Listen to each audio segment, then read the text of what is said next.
Hello everyone, this is Akshay Arora from EMS Academy, and in this lecture I will be teaching you an important topic, that is blood relation.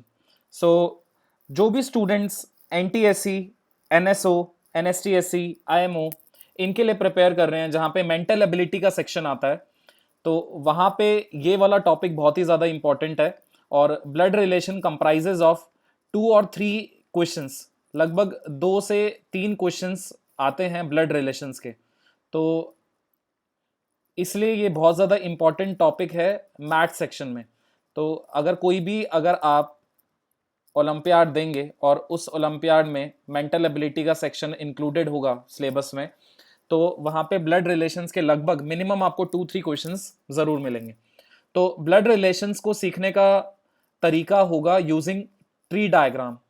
और हम यहाँ पे इस lecture में various type of blood relations के ऊपर क्या क्या प्रॉब्लम्स बनती हैं वो सारे हम लोग सीखेंगे।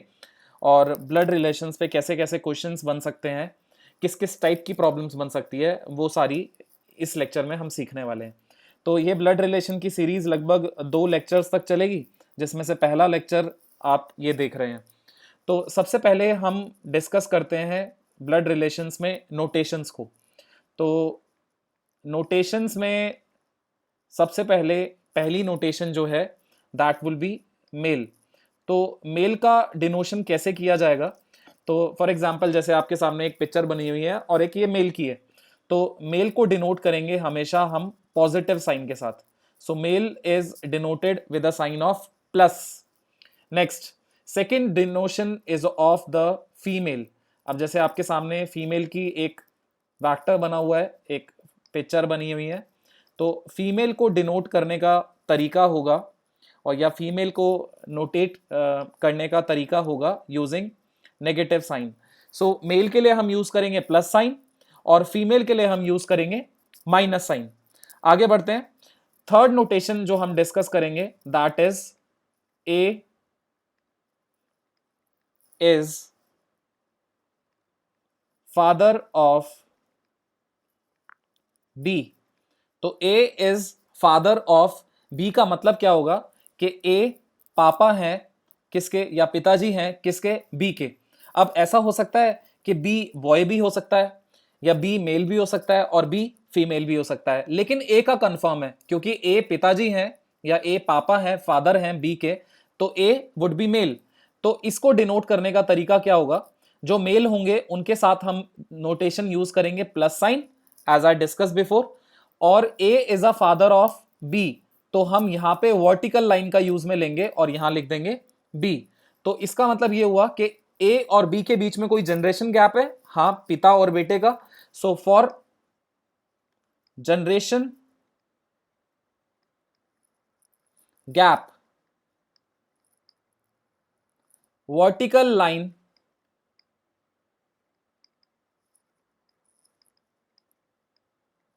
Are used.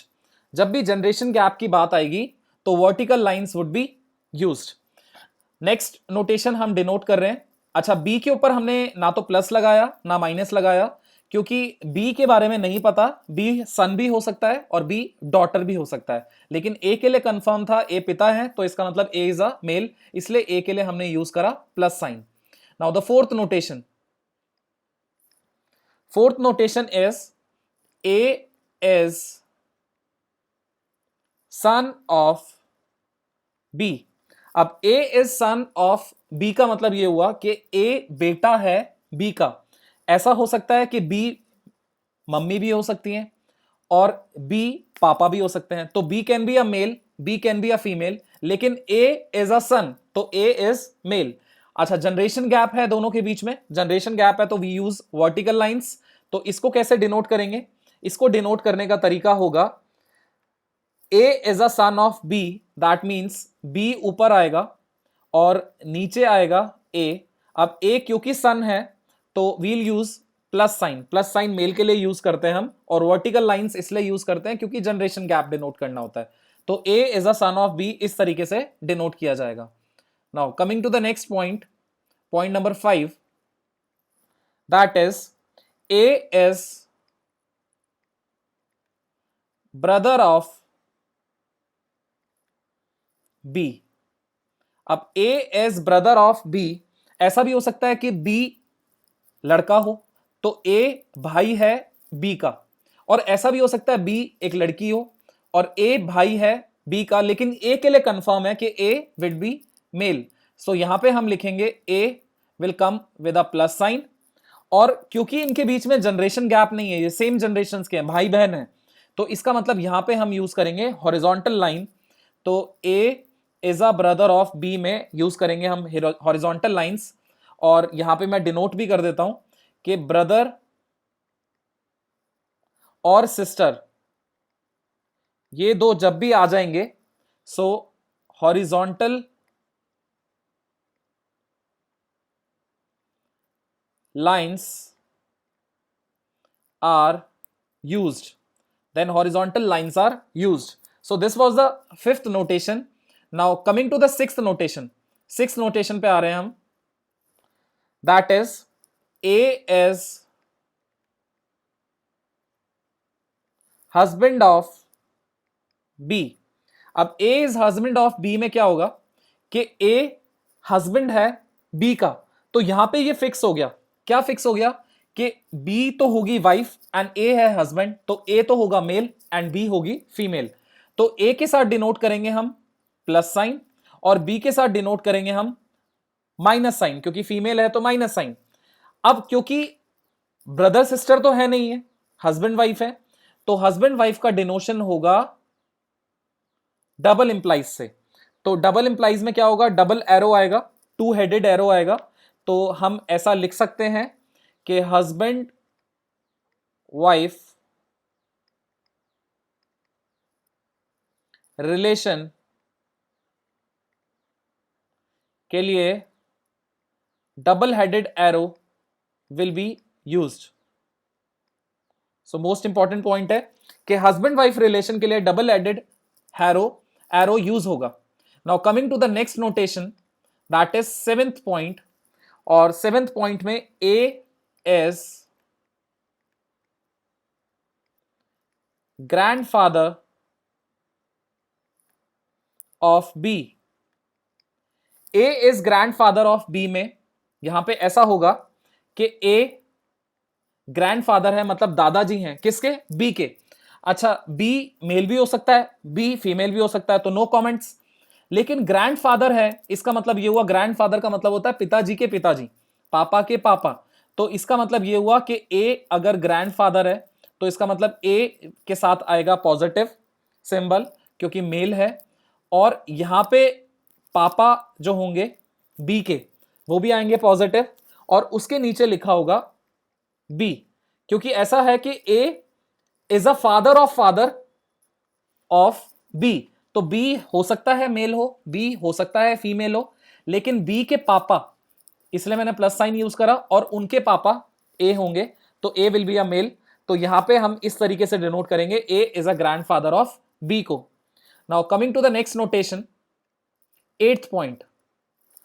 Now eighth point is A is sister of B and B is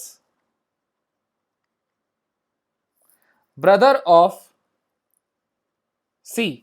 तो यहां पे लिखा हुआ है कि A बहन है B की और B भाई है C का। तो C के ऊपर तो कमेंट नहीं कर सकते कि मेल है फीमेल है, लेकिन क्योंकि A बहन है B की तो A विल बी फीमेल, और B भाई है C का तो B वुड बी मेल, और सारे के सारे ब्रदर्स एंड सिस्टर हैं, तो हॉरिजॉन्टल लाइन से रिप्रेजेंट होगा ये रिलेशन। तो A सिस्टर है तो फीमेल होगी किसका, A सिस्टर है B की, और B ब्रदर है इसलिए मेल से डिनोट किया जाएगा किसके है, C के, और C के बारे में कुछ कमेंट नहीं कर सकते क्योंकि गिवन नहीं है कि C मेल है या फिर फीमेल है। तो A is a sister of B and B is a brother of C को इस तरीके से रिप्रेजेंट किया जाएगा। Now coming to the next point, ninth point, A is paternal uncle of B। A is paternal uncle, तो दो type के uncle होंगे, ऐसा समझिए कि पापा की साइड के जो ब्रदर्स होंगे वो पैटर्नल अंकल हो गए, जो पापा की जनरेशन गैप में होंगे, पापा के ब्रदर्स जैसे चाचा ताऊ जी, ये सारे पैटर्नल अंकल्स हैं। पापा के भाई पैटर्नल अंकल्स, मम्मी के भाई मैटर्नल अंकल्स, ठीक है। मम्मी के साइड के ब्रदर्स होंगे जो, वो मैटर्नल अंकल होंगे, पापा के साइड के जो ब्रदर्स होंगे वो पैटर्नल अंकल होंगे, मतलब पापा के भाई, ऐसा समझिए। तो हमारे चाचा ताऊ जी ये सब पैटर्नल अंकल हैं। तो A is a paternal uncle of B. अब A is a paternal uncle of B का मतलब ये हुआ कि बी का जेंडर पता नहीं है, मेल है या फीमेल है, लेकिन बी के पिताजी जिनको हम डिनोट कर रहे हैं प्लस से, उनके सिबलिंग्स, सिबलिंग्स का मतलब उनके भाई बहन, मतलब सेम जनरेशन गैप में ए होंगे, ठीक है। तो A is a paternal uncle, ए क्योंकि अंकल है तो ए तो मेल होगा, तो यहां पे हमने लगा दिया प्लस साइन।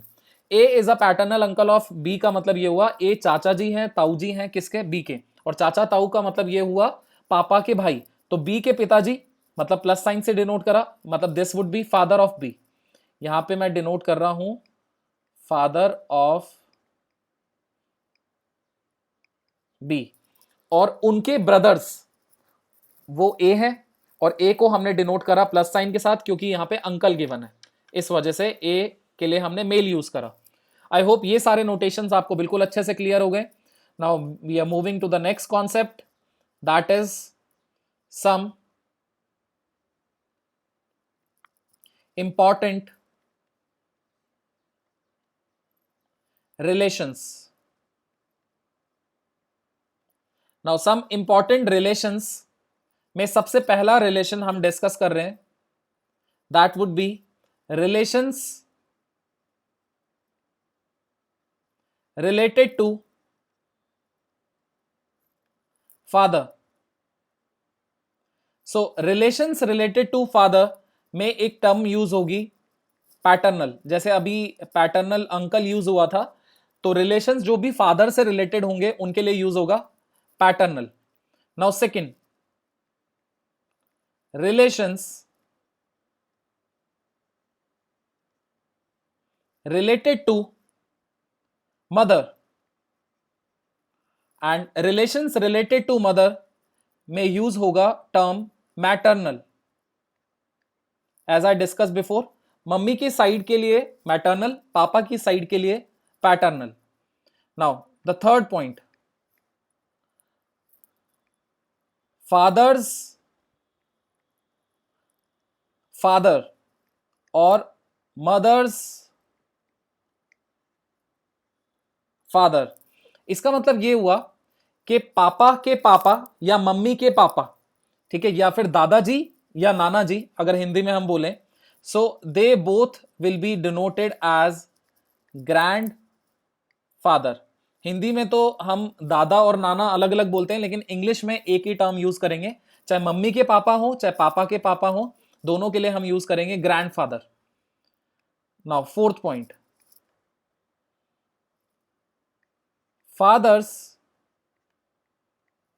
मदर और मदर्स मदर, दैट मीन्स पापा की मम्मी या मम्मी की मम्मी। तो पापा की मम्मी को डिनोट करते हैं, हिंदी में हम बोलते हैं दादी जी, और मम्मी की मम्मी को हम बोलते हैं नानी जी। तो लेकिन इंग्लिश में हम इनको डिनोट करेंगे grand mother. Now fifth point, son of father's father और मदर। इसको दोबारा सुनते हैं, सन ऑफ फादर्स फादर, इसका मतलब यह हुआ फादर्स, फादर का मतलब यह हुआ पापा के पापा। अब पापा के पापा का, ऐसा समझिए कि पापा के पापा का बेटा, ठीक है, तो पापा के पापा का बेटा खुद पापा भी हो सकते हैं और अंकल भी हो सकते हैं। तो यहां पे हम ऐसा लिख सकते हैं अंकल और फादर सेल्फ। ऐसा समझिए जब भी कोई ऐसा बोलेगा सन ऑफ फादर्स फादर और सन ऑफ फादर्स मदर। अब सन ऑफ फादर्स मदर का मतलब क्या होगा? पापा की मम्मी का बेटा। तो पापा की मम्मी का बेटा पापा खुद भी हो सकते हैं और पापा के सिबलिंग्स भी हो सकते हैं, भाई भी हो सकते हैं। तो अंकल भी हो सकते हैं, चाचा ताऊ जी, या फिर पापा खुद भी हो सकते हैं, फादर खुद भी हो सकते हैं। Now sixth relation,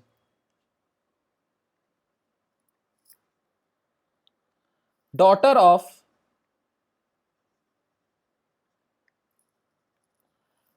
fathers father और मदर। इसका मतलब ये हुआ पापा के पापा की बेटी, तो पापा की सिस्टर, या पापा के मम्मी की बेटी, वो भी पापा की सिस्टर। और पापा की सिस्टर को हिंदी में हम बोलते हैं बुआ जी, लेकिन इंग्लिश में हम पैटर्नल आंट भी बोल सकते हैं और ओनली आंट भी बोल सकते हैं। दोबारा से रिपीट कर रहा हूं, daughter of father's father. Father's father का मतलब हुआ पापा के पापा और उनकी बेटी। तो पापा के पापा मतलब दादाजी, और दादाजी की बेटी वुड बी पापा की सिस्टर, और पापा की सिस्टर हमारा रिलेशन क्या होगा उनसे? बुआ जी, और बुआ जी को हम बोलते हैं आंट इंग्लिश में। Only son of father's father और मदर। इसका मतलब यह हुआ कि ओनली सन मतलब एक ही बेटा, ठीक है। एक ही बेटा किनका? Father's father. तो फादर्स फादर का मतलब हुआ पापा के पापा मतलब दादाजी, और दादाजी का एक ही बेटा, और वो कौन होगा? पापा। या दादाजी को भी हम ऐसा मतलब फादर्स फादर तो हुआ दादाजी, और फादर्स मदर मतलब हुआ दादी जी, और दादी जी का एक ही बेटा मतलब खुद पापा। तो इसको हम डिनोट कर सकते हैं फादर। फादर्स फादर मतलब दादाजी, और फादर्स मदर मतलब दादी जी, और दादाजी का अगर एक ही बेटा है तो वो खुद फादर ही होंगे। नाउ एट्थ,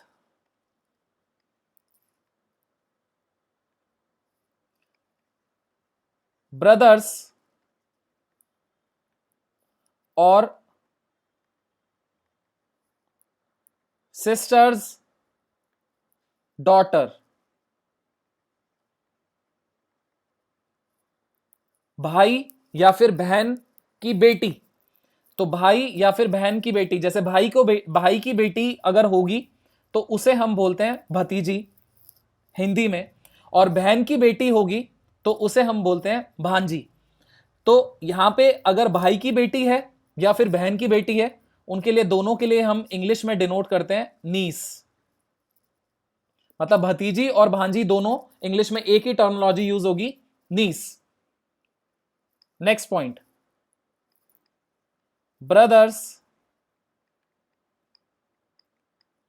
और सिस्टर्स सन।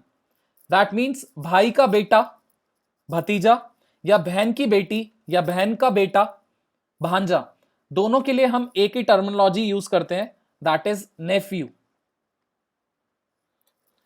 तो हमारे अगर बड़े भाई का बेटा या बड़ी बहन का बेटा होगा तो हम उसे डिनोट करेंगे नेफ्यू, और छोटा भाई बहन का बेटा होगा उनके लिए भी हम भतीजा और भतीजी डिनोट करते हैं, तो नेफ्यू और नीस, बेटा और बेटी के लिए।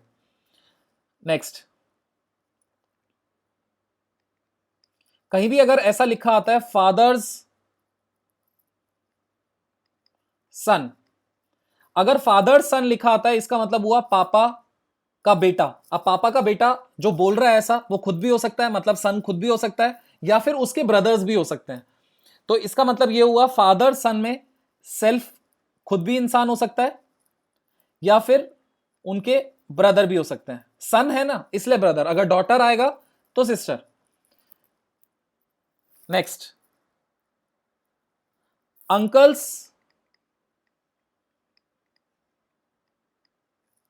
सन और डॉटर।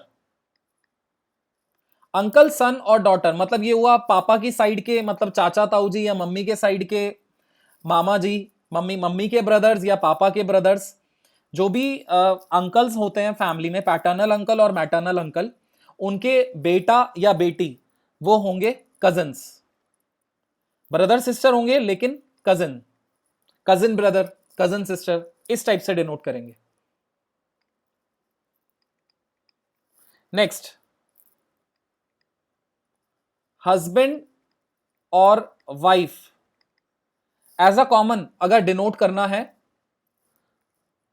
तो बोलते हैं स्पाउस। अब जैसे अगर मेल से पूछा जाएगा तो मेल ऐसा बोलेगा कि ये मेरी वाइफ है, ठीक है, तो मेल को फीमेल के लिए यूज में लेना पड़ता है, ये मेरी वाइफ है। और अगर वाइफ से पूछा जाएगा तो वाइफ बोलेंगे ये मेरे हस्बैंड है। मतलब मेल्स के लिए यूज किया जाता है हस्बैंड और फीमेल्स के यूज किया जाता है वाइफ। लेकिन स्पाउस एज अ जनरल है, मतलब मेल बोल सकता है ये मेरी स्पाउस है और फीमेल भी यही बोल सकती है कि ये मेरे स्पाउस हैं, ठीक है। तो spouse as a general husband और वाइफ दोनों के लिए डिनोट किया जा सकता है। नेक्स्ट,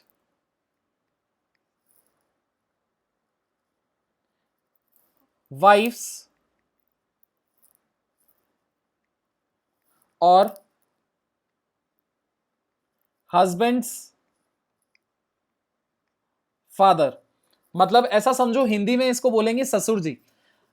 किसी भी आदमी की पत्नी के पिताजी वो उसके फादर इन लॉ हुए, ठीक है, ससुर जी। और किसी भी आदमी, किसी भी लड़की के हस्बैंड, उनके पति के जो पिताजी होंगे वो उस लड़की के ससुर जी होंगे, और इसको हम बोलेंगे इंग्लिश में फादर इन लॉ। लेकिन एक्चुअल फादर नहीं है, अब क्योंकि हस्बैंड वाइफ में शादी हो गई है तो अब ये इनके पिताजी आपस में भी एक दूसरे के पिताजी हो जाएंगे, और अकॉर्डिंग टू लॉ इसलिए हम लिखेंगे फादर इन लॉ। 14, वाइफ्स और हस्बैंड्स मदर। अब ये तो आराम से आप डिनोट कर सकते हैं, this will be mother in law. Next, 15th, son's wife, बेटे की पत्नी।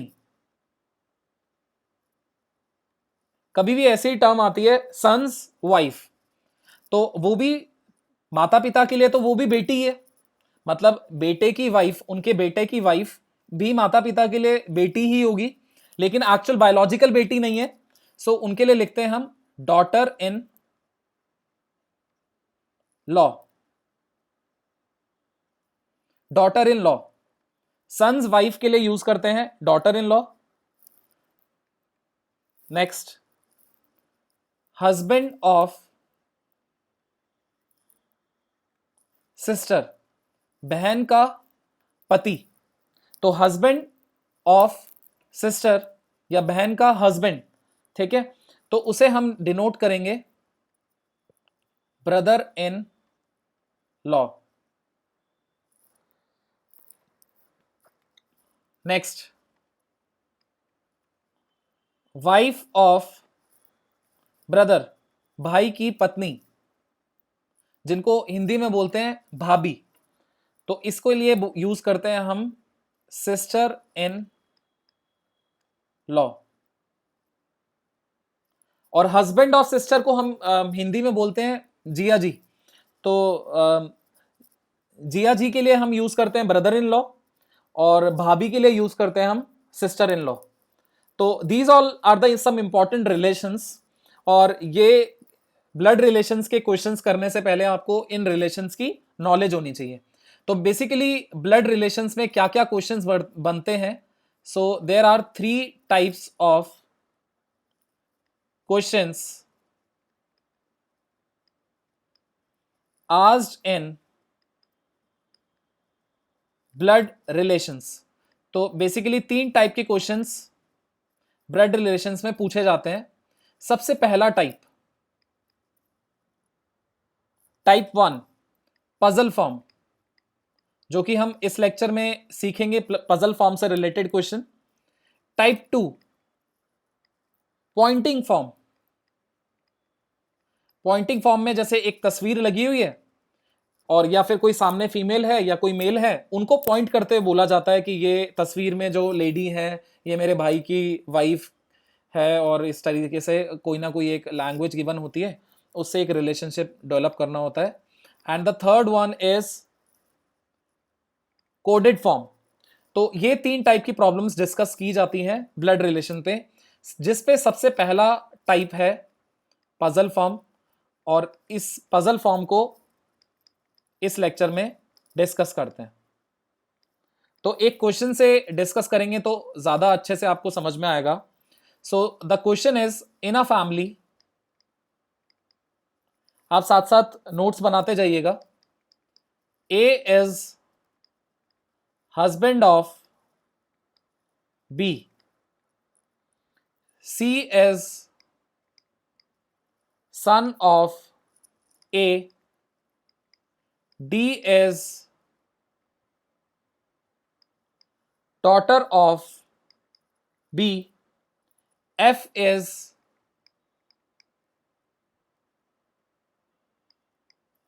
daughter of G, C is father of F. So this is the given information. Now the question they would ask is A part. How is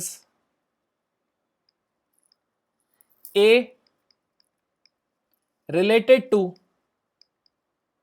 F? B part. How is C related to B? C part. How is G related to B? Now सबसे पहले हमें इसका एक tree diagram बनाना होगा, और सबसे पहली line अगर आप पढ़ेंगे तो उसमें है A as a husband of B. अब सबसे पहला है A as a husband of B, इसका मतलब हुआ ए पति है बी का, तो ए तो हुआ male and B female. So we can denote the tree diagram as A will be male and B will be female, और हस्बैंड और वाइफ के बीच में डबल हेडेड एरो यूज करते हैं। नेक्स्ट सेकंड स्टेटमेंट पढ़ते हैं। C is son of A, C जो है वो बेटा है किनका? A का। So here we can write A पिताजी हैं और C उनका बेटा है, तो एक लेवल डाउन हो जाएगा वर्टिकल लाइन से क्योंकि जनरेशन गैप है, तो यहां पे आ जाएगा C बेटा है तो प्लस साइन के साथ डिनोट करेंगे। Now the third point is D is daughter of B, D बिटिया है या बेटी है किनकी? B की, तो B और A हस्बैंड वाइफ है। अगर D B की बेटी है तो A की भी बेटी हुई, तो इसको डिनोट करेंगे कि A की एक बेटी हो जाएगी, जनरेशन गैप, तो इसलिए वर्टिकल लाइन से ही डिनोट करेंगे, और A की बेटी हो जाएगी D, और D के साथ हमने यूज करा नेगेटिव क्योंकि D एक फीमेल है। Next point, F is a daughter of G, G की बेटी F है, इसका मतलब F जो है वो एक फीमेल है और वो G की बेटी है, लेकिन अभी G तो हमें कहीं दिख नहीं रहा, तो हम अगली स्टेटमेंट एक बार पढ़ते हैं। अगली स्टेटमेंट में है C is a father of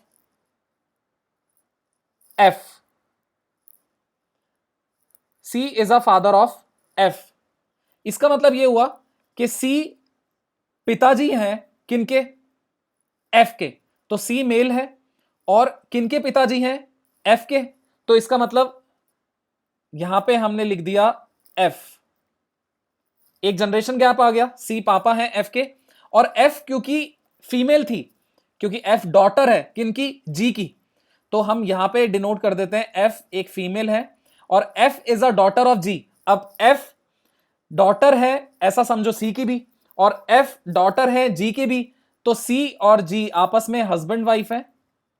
अब C तो है मेल और G है फीमेल, तो इस तरीके से ये ट्री डायग्राम बना, और इस ट्री डायग्राम के बिहाफ पे, so this is the tree diagram of the given relation, और इस ट्री डायग्राम के बिहाफ पे हम अब सारे क्वेश्चंस के आंसर इजीली दे पाएंगे।